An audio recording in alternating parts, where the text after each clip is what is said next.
الحمد لله نحمده ونستعينه ونستغفره ونؤمن به ونتوكل عليه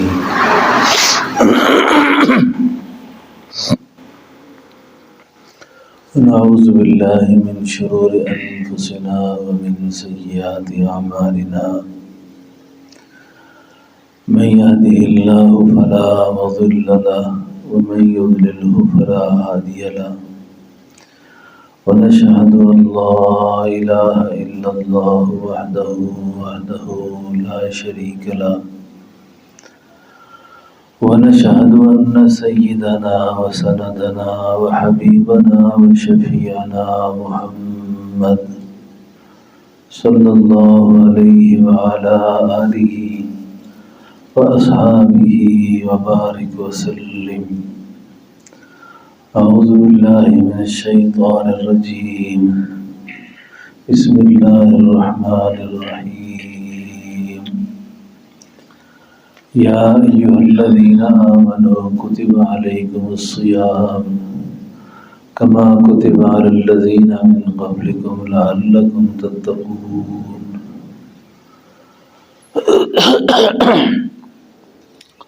صدق الله مولانا العظيم. اللهم صل على روح محمد في الأرواح.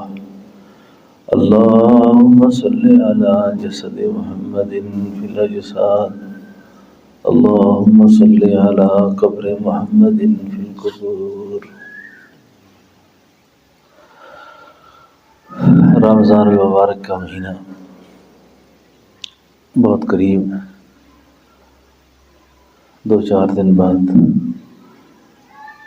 اللہ ہمیں نصیب فرمائے.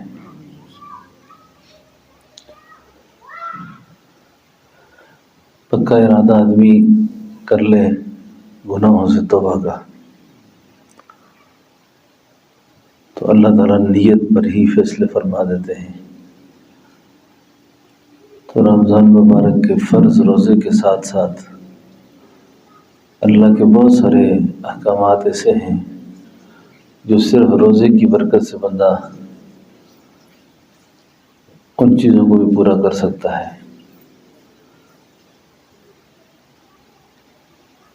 کھانے پینے سے رکنا ہے، اسی طریقے سے غیبت سے رکنا ہے.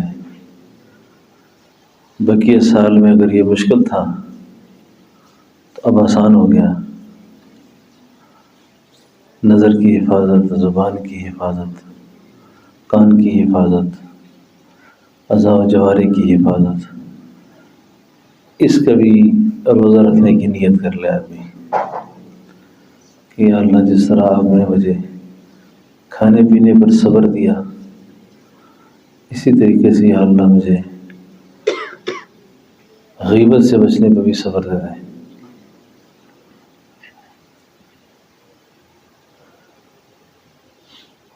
بد نظری پہ بھی صبر دے دیں. تو روزہ حقیقتاً کمال درجے تک پہنچتا ہی اس وقت ہے جب آدمی کا ان ساری چیزوں پہ روزہ ہو. اگر ساری چیزوں پہ روزہ نہیں ہے تو حدیث شریف کے مفہوم کے موافق اسی طرح ہے کہ یہ آدمی سوائے بھوکھا اور پیاسا رہنے کے اس نے کچھ حاصل نہیں کیا. تو روزہ اصل میں تقوی، طہارت کے اور للہیت اور اخلاص کے، اور خاص طور پر تنہائی میں اللہ رب العالمین کو پانے کا نام ہے. دیکھیں آپ تنہائی میں کئی گناہ کرتے ہیں، ہم کئی گناہ کر لیتے ہیں، لیکن پانی پڑو تو نہیں پیتے. کیوں نہیں پیتے؟ یہ محسوس ہوتا ہے کہ یہ اللہ رب العالمین کی عظمت کے خلاف کام ہے، ہمیں نہیں کرنا چاہیے. تو جس طرح روزے کے اندر ہم اس بات کا اہتمام کرتے ہیں، ہمیں باقی چیزوں میں بھی ایسے ہی اہتمام کرنا چاہیے. کھانا پڑا ہوا ہے، پینے کا سامان پڑے ہوئے ہیں، لیکن ہم اس کو ہاتھ تک نہیں لگاتے. تو لعلکم تتقون جو ہے تاکہ تم متقی ہو جاؤ. تو وہ روزہ انسان کو متقی کرتا ہے جس کے اس کے ہمتن چیزوں پر نگاہ ہو. ہر چیز پر نگاہ ہو، تو روزہ قرب کا بہترین ایک ذریعہ ہے۔ تو اس لیے اکابر کا جو رمضان ہے یا معمولات جو رمضان ہیں ان کو بندہ روزوں سے پہلے ہی مرتب کر لے، رمضان سے پہلے ہی مرتب کر لے، اور غیر رمضان کے اندر جتنے اعمال تھے اس سے کئی گنا زیادہ ہونے چاہیے۔ اگر تلاوت آدھا پارہ تھی، اوسطاً نکال لے کہ میں ہر نماز کے ساتھ جو ہے نا ہر نماز کے ساتھ 5 رکوع تلاوت کروں گا۔ جن لوگوں کو قرآن سے مناسبت نہیں ہوتی نا، قرآن سے مناسبت نہیں ہوتی، قرآن پڑھنے کی عادت نہیں ہوتی، تو ان کے لیے پڑھنا مشکل ہوتا ہے، چاہے وہ حفاظ کیوں نہ ہوں، چاہے علماء کیوں نہ ہوں۔ یہ ایک اللہ کا کلام ہے، اس کی تعظیم بہت زیادہ لازم ہے، کہ بغیر تعظیم کے پڑھنے سے بھی آدمی کو سمجھ میں نہیں آتا۔ تو اگر آپ غیر رمضان کے اندر تھوڑا پڑھتے تھے نا، تو اب آپ یہ طے کر لیں کہ میں فجر کی نماز کے ساتھ 5 رکوع پڑھ لوں گا، 5 رکوع ظہر میں پڑھ لوں گا، 5 عصر میں، 5 مغرب میں، 5 عشاء میں۔ کتنے رکوع ہو گئے؟ 25 رکوع ہو گئے۔ تو ایک ساتھ پڑھنے میں اگر دشواری ہو تو اس طرح پڑھ لے آدمی، اور جس کے لیے 5 رکوع پڑھنے آسان ہے وہ 6 کر لے، وہ 7 کر لے۔ تو اس طریقے سے استاذ پورے قرآن کریم کا اس کو اندازہ ہو جائے گا کہ رمضان میں کتنے قرآن کریم پڑھ سکتا ہوں۔ کم از کم غیر حافظ کو 3 قرآن پاک تو خواہ پڑھنے چاہیے، 3 قرآن کریم۔ اور اس کے لیے جیسے وقت نکالنے کی ترتیب یہ ہے کہ پوری کوشش کریں کہ رمضان المبارک میں کوئی ایسی نماز نہ ہو جس کی اذان ہو اور میں مسجد میں نہ ہوں۔ رمضان المبارک کی کوئی نماز ایسی نہ ہو کہ میں نے اذان سے پہلے وضو کر کے اپنی تیاری نہ کی ہو اور میں مسجد بجا بیٹھ جاؤ آرام سے۔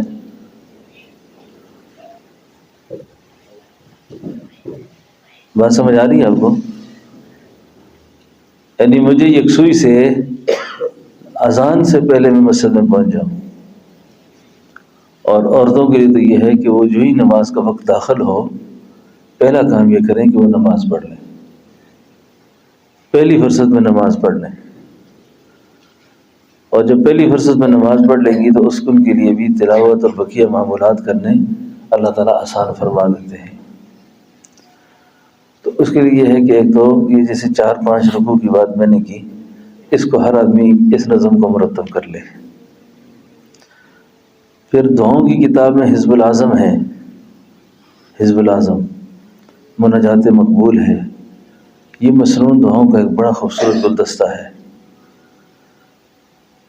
یعنی یہ کوشش کریں گے اگر رات 11 بجے آپ سو رہے ہیں، 10:30 بجے سو رہے ہیں، تو سحری کے وقت اٹھ کر آپ سب سے پہلا کام وضو کرنے کے بعد 2 4 6 8 رکعت نماز پڑھ کے بڑی یکسوئی کے ساتھ 15 سے 20 منٹ تک معنی کا لحاظ رکھ کر آپ دعا حزب العظم پڑھیں، مناجات مقبول پڑھیں، اور یہ مسنون دعائیں آپ خوب زاری کے ساتھ پڑھیں۔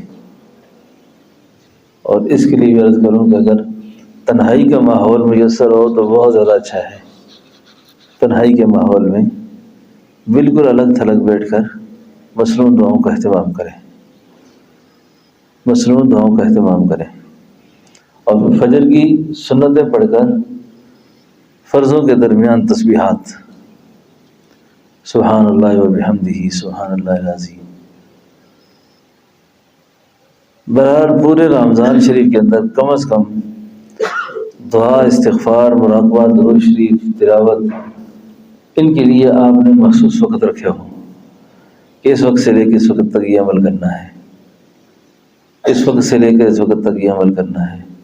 1000 تک کم از کم درود شریف صبح، 1000 تک شام کو. لا الہ الا اللہ کے حوالے سے میں باہر عرض کر چکا ہوں کہ اس کو 70,000 کی تعداد ایک دفعہ پوری کر لیں. آپ کے علم میں ہو کہ میں نے 70,000 دفعہ نفی اس بات کیا ہوا ہے. اور پھر دوبارہ شروع کر دیں، دوبارہ شروع کر دیں. کئی ساتھیوں کو مراقبے کا شوق ہوتا ہے، مراقبہ کر نہیں سکتے. میں نے مراقبے کے حوالے سے پہلے بھی عرض کیا ہے کہ یہ حضرت جی فرمایا کرتے تھے کہ اس کی مثال آنکھ جیسی ہے. آنکھ جیسے کوڑا برداشت نہیں کرتا نا، قلبی ذکر بھی کوئی اس طرح کی ادھر ادھر کی چیز برداشت نہیں کرتا.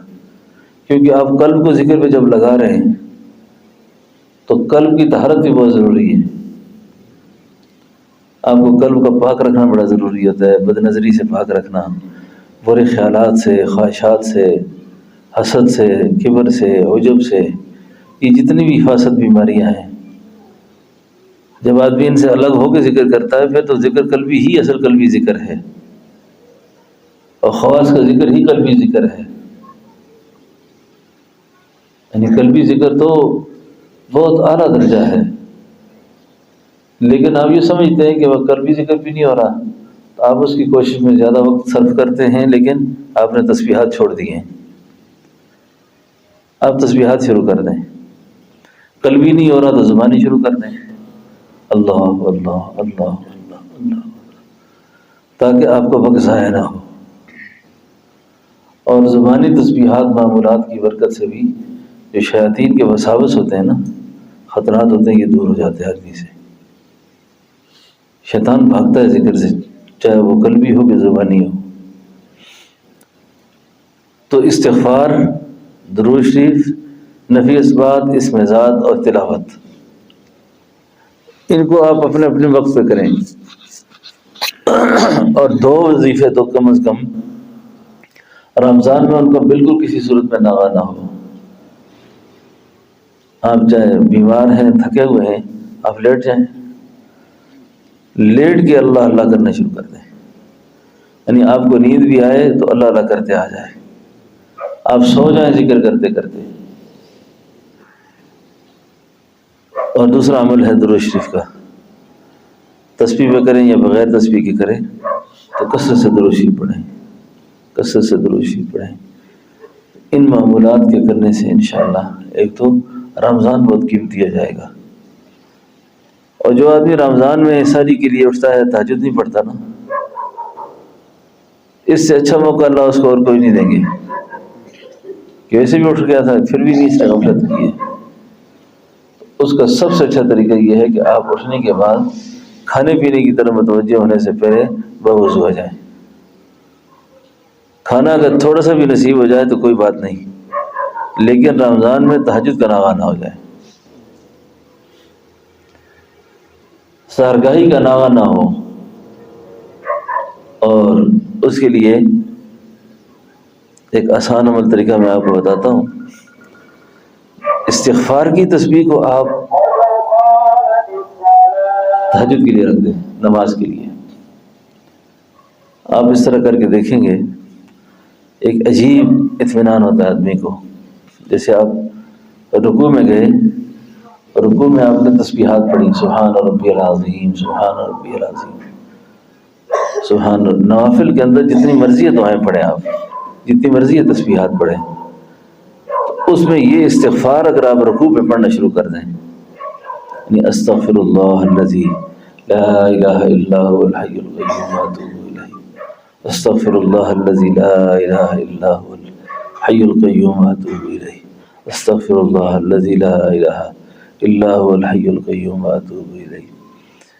یہ جو رکوع ہے آپ نے 10 دفعہ اس میں پڑھ لیا کم از کم. تو آپ نے جب سمع اللہ لمن حمدہ کہا پھر 10 بار پڑھ لیں آپ، اور آپ سجدے میں چلے جائیں. 10 دفعہ آپ نے سجدے میں، 10 دفعہ جلسے میں، 10 دفعہ پھر جلسے میں، تو ایک رکعت میں یہ 50 دفعہ ہوگی. ٹھیک ہے جی. اور 2 رکعتوں میں 100 دفعہ ہوگی. سمجھ آ گئی؟ اب آپ نے 12 رکعت نماز پڑھی تہجد کی تو کتنے ہو جائیں گے؟ یہ 600 دفعہ، تو یعنی 600 بار آپ نے استغفار کر لیا صرف تہجد میں۔ تو اسی طریقے سے آپ اشراق کر لیں یا مبین کر لیں، باقی نوافل کر لیں، تو آپ استغفار کو اس طریقے سے بھی کر سکتے ہیں۔ تو یہ طریقہ کوئی حدیث شریف میں اس طرح نہیں آیا ہوا جیسے میں بیان کر رہا ہوں آپ سے، یہ معمولات ہیں مشائخ کے، یعنی اپنی تزکیہ کے لیے، اپنی تربیت کے لیے کوئی چیز اللہ تعالیٰ نے القاء فرمائی کہ اس طرح کریں۔ انہیں مسنون تسبیحات سے تو نوافل نمازوں میں کوئی پابندی نہیں ہے، لیکن جو طریقہ میں بتا رہا ہوں کیا ہو حدیث میں اس طرح آیا، اس طرح نہیں آیا، بات سمجھے نا؟ تو اسی طریقے سے 1000 بار آپ استغفار کر سکتے ہیں صرف تہجد میں، یعنی یہ تو 10 میں نے کہا، زیادہ کرتے ہیں 1000 تک پورا کر لیں، تو یہی معمول دائمی ہو جائے، پھر یہی معمول دائمی ہو جائے۔ اور یہ جتنے نفسیاتی بیماریاں نا آج کل، وساوس کی بیماریاں ہیں اور آدمی کے ذہنی پریشانیاں، یہ سجدے سے دور ہوتی ہیں، سجدے سے۔ اور نبی کریم صلی اللہ علیہ وسلم کی اگر آپ معمولات دیکھیں نا تہجد کے، سیدنا صدیق اکبر رضی اللہ عنہ کتنا بڑا مقام ہے، یعنی ان کا جنتی ہونا قرآن کی نص سے ہے، ان کا جنتی ہونا قرآن کی نص ہے، ان کی صحابیت قرآن سے ثابت ہے، ان کا تعلق رسول اللہ قرآن سے ثابت ہے۔ اللہ کے نبی نے سیدنا ابوبکر صدیق رضی اللہ عنہ کو ایک دعا سکھلائی اور دعا فرمایا کہ سجدے میں پڑھا کرو اس کو۔ اب دعا پہ آپ غور کریں کہ کتنی مبارک دعا ہے، اور اس کے الفاظ کا جو معنی ہے کہ اللہم انی ظلمت نفسی، اللہم انی، اے اللہ میں نے اپنی جان پہ ظلم کر لیا، اللہ میں نے اپنی جان پہ ظلم کیا، لیکن ظلم کیا کیا؟ ظلماً کثیرا، بہت زیادہ ظلم کر لیا ہے۔ اللہم انی ظلمت نفسی ظلما کثیرا ولا یغفر الذنوب الا انت فاغفر لی مغفرۃ من عندک وارحمنی انک انت الغفور الرحیم۔ یہ دعا آپ سجدے میں پڑھا کرتے تھے، یہ پکار آپ کی سجدے کی ہے، تو سجدے کی حالت میں جا کر، یہ تو ایک تو سجدہ اللہ کو کی حالت جو ہے نا محبوب ترین حالت ہوتی ہے، یعنی سجدے کی حالت محبوب ترین حالت ہوتی ہے، یعنی سجدے میں جب آدمی سر رکھتا ہے تو گویا اس کا سر اللہ کے قدموں میں ہوتا ہے، تو اللہ کے قدموں میں سر رکھ کر اللہ سے التجا کرتا ہے آدمی۔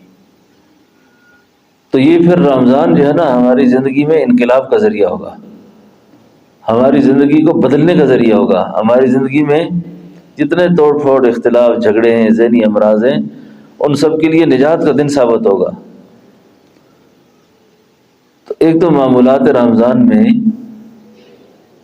تہجد کو لازمی کر لیں، لازم کر لیں اپنے اوپر، اور یہ اللہ کے خاص الخاص لوگوں کی نماز ہے، یہ مقربین کی نماز ہے، اور بغیر تہجد کے اہتمام کیے ہوئے، علامہ اقبال ایک جگہ کہتے ہیں عطار ہو، رومی ہو، رازی ہو یا کہ غزالی ہو، فرید الدین عطار، عطار ہو، جلال الدین رومی ہو، امام غزالی ہو، امام رازی ہو، یہ جتنے بڑے بڑے لوگ گزرے ہیں،